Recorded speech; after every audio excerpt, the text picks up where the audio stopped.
Hello mga kaola, welcome po ulit dito sa aking channel sa Kaola Loka.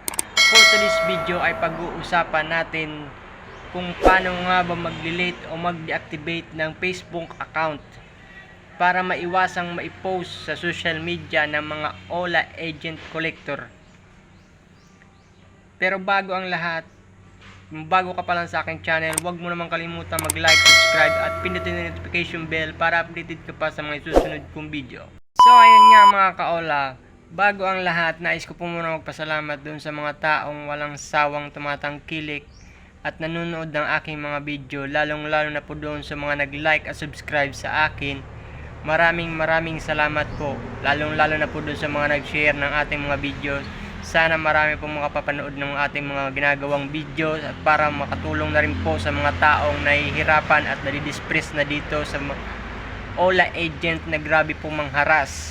Ngayon, ituturo ko sa inyo kung gaano lang ba kabilis mag-delete or mag-deactivate ng ating Facebook account para po ito dun sa mga taong namumroblema na o nadidepress na o baka i-post sila sa social media. Mas lalong nakakahiya po pag doon na po tayo na i-post ng mga OLA agent na yan.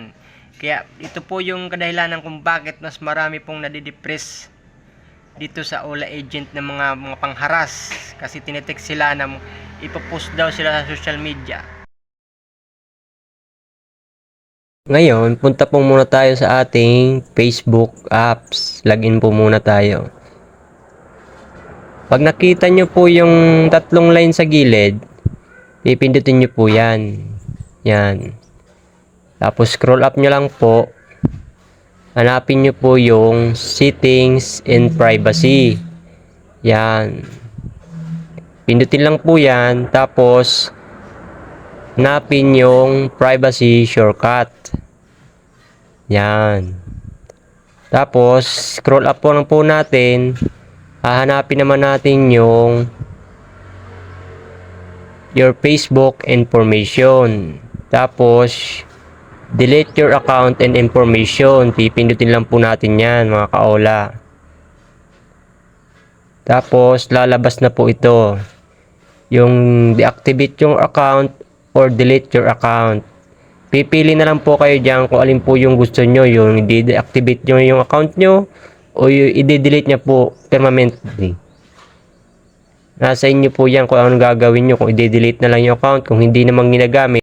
So mga kaola, ganun lang po kabilis mag-delete or mag-deactivate ng inyong mga Facebook account kung hindi nyo na gustong gamitin ang mga ito o ayaw nyo na talagang gamitin para maiwasang maipost sa social media ng mga OLA agent.